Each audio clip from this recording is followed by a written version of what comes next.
Hello दोस्तों, मेरे YouTube channel पर आपका बहुत बहुत स्वागत है।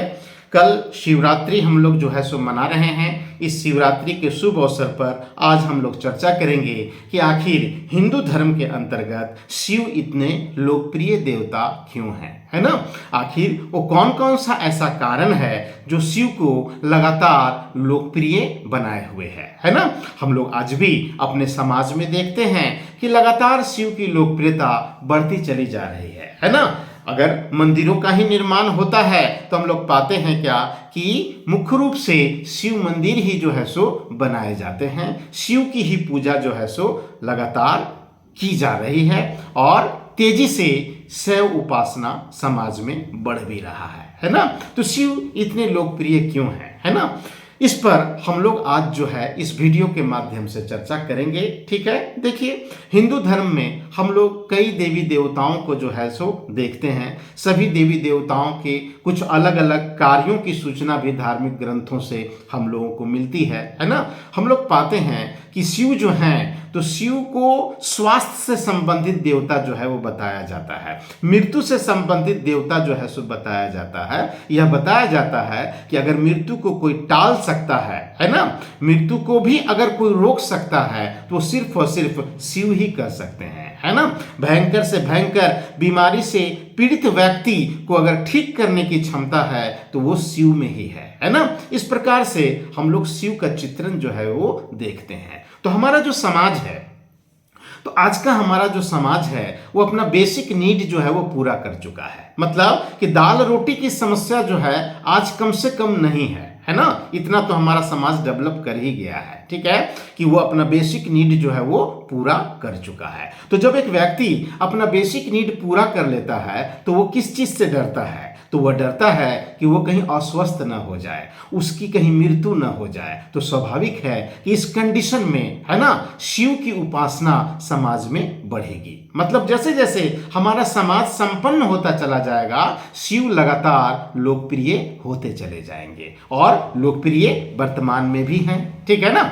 हम लोग पाते हैं कि जो शिव जी हैं, तो शिव जी का जो व्यक्तित्व है वो व्यक्तित्व सभी देवी देवताओं से बिल्कुल अलग है, जो समाज में रहने वाले हम और आप जैसे लोगों को कहीं ना कहीं आकर्षित करता है अपने तरीके से, है ना। जैसे हम लोग पाते हैं क्या कि शिव जो हैं वो कलाओं के जो है सो जनक हैं, है ना। कलाओं के जनक हैं, चाहे वो संगीत कला हो या फिर चित्रकला हो, है ना। कला के जितने भी रूप हैं, तो चित्रण मिलता है हम लोगों को कि इन सभी कलाओं को जन्म देने वाले और कोई नहीं बल्कि शिव हैं, है ना। हम लोग ये भी पाते हैं कि शिव के द्वारा 108 प्रकार के नृत्य का भी जो है सो आविष्कार किया गया, है ना, जिसमें 108वां नंबर का जो नृत्य है उसको तांडव नृत्य जो है वो कहा जाता है, ठीक है ना, जो सिर्फ और सिर्फ शिव ही कर सकते हैं। मतलब ये विभिन्न कलाओं के जनक हैं। इसलिए समाज के संभ्रांत वर्ग के जो लोग हैं, संपन्न वर्ग के जो लोग हैं, वो शिव की तरफ जो है वो आकर्षित होते हैं, ठीक है ना। फिर इसी प्रकार से अगर हम लोग देखें तो शिव एक आदर्श पति भी हैं, है ना। मतलब कि हर एक स्त्री जो होती है वह अपने पति में कहीं ना कहीं शिव को ढूंढती है ना। क्योंकि शिव अपनी पत्नी के प्रति जो प्यार प्रदर्शित करते हैं, अपनी पत्नी के प्रति जो सम्मान प्रदर्शित करते हैं, यह आकांक्षा हर स्त्री की होती है ना। और वो भी अपने पति में शिव को जो है सो ढूंढती है ना। इसलिए वो शिव के प्रति जो है वो आकर्षित भी होती है, ठीक है ना। ये भी शिव की लोकप्रियता का एक कारण है। फिर हम लोग देखते हैं कि शिव का जो जीवन है ना वो पूरी तरह से एक बैरागी जीवन है ना। एक फक्कड़ जिंदगी जो है वो बिताते हैं। आत्मत्याग के प्रतिमूर्ति के रूप में जो है सो वो जाने जाते हैं। भौतिक सुख सुविधा से खुद को काफी अलग रखते हैं, दूर रखते हैं, है ना, जो एक बड़े जनमानस को आकर्षित करता है ना। उनका जो ये वैरागीपन है, उनका जो ये आत्मत्याग है, भौतिक सुख सुविधा से खुद को अलग रखने की जो प्रवृत्ति है, वह एक आम व्यक्ति को काफी आकर्षित करता है और वो शिव भक्ति की तरफ डूबता चला जाता है। इसी प्रकार प्रकार से हम लोग पाते हैं कि शिव वंचितों के देवता हैं, गरीबों के देवता हैं, समाज में जो हाशिए पर जो लोग हैं उनके देवता माने जाते हैं। मतलब कि समाज के वंचितों के लिए वो सोचते हैं, समाज के गरीबों के लिए जो है सो वो सोचते हैं, समाज के में हाशिए पर जो लोग रह रहे हैं उनके बारे में जो है सो वो सोचते हैं। तो स्वाभाविक है कि समाज के ऐसे वर्ग के लोगों के लिए वह एक आदर्श देवता के रूप में जाने जाएंगे और पूजे भी जाएंगे, है ना। तो ये भी एक कारण है शिव की लोकप्रियता का। फिर हम लोग देखते हैं कि शिव की उपासना में किसी तरह का कोई आडंबर नहीं है ना। कोई बड़ा लंबा चौड़ा मंत्र जाप नहीं है, किसी तरह का कोई प्रक्रिया नहीं है। शिव तो कहते हैं कि भाई हम तो साधारण जल से ही प्रसन्न हो जाते हैं, कोई आडंबर करने की आपको आवश्यकता नहीं है ना। शुद्ध मन से अगर आप हमको जल भी अर्पित कर देते हैं तो वो हमको स्वीकार होता है ना। मतलब बिल्कुल आडंबर रहित, है ना। मतलब कि ये कहते हैं कि कोई आडंबर नहीं, बिल्कुल सरल, है ना, हमारा स्वरूप है और बिल्कुल सरलता के साथ आप मेरे पास आइए और जल का अर्पण करके भी आप जो है सो लाभ उठाइए, है ना। तो आडंबर से दूर हैं, निश्चित रूप से ये लोगों को आकर्षित करता है। फिर हम लोग देखते हैं कि शिव एक भोले के रूप में स्थापित हैं, इनको भोले बाबा भी जो है सो कहा जाता है ना। क्यों? इसलिए कि एक जो भक्त होता है ना, तो एक भक्त अगर सच्चे मन से शिव को पुकारता है तो वो इतने भोले हैं, वो कुछ भी नहीं आगे पीछे सोचते, वो अपनी कृपा जो है वो बरसा देते हैं, है ना। हम लोग पाते हैं कि बहुत सारे ऐसे दृष्टांत हैं जिसमें शिव प्रकट हुए और उनके द्वारा लोगों को जो है सो वरदान दिया गया, बिना यह सोचे, बिना ये समझें कि आगे क्या होगा, है ना। अगर सच्चे मन से, है ना, आप इनको पुकारेंगे तो ये इतने भोले हैं कि ये आपकी तरफ जो है सो खींचे चले आएंगे। तो स्वाभाविक है कि एक आम व्यक्ति, है ना, वो निश्चित रूप से इस देवता के प्रति आकर्षित होगा ही होगा, है ना। फिर ये एक योगी हैं, योग शास्त्र के बहुत बड़े ये ज्ञाता हैं, है ना। तो स्वाभाविक है कि भारत की जो भूमि है, जो साधुओं और सन्यासियों की भूमि है, तो स्वाभाविक रूप से साधु सन्यासियों को भी यह देवता अपनी ओर आकर्षित करता है ना।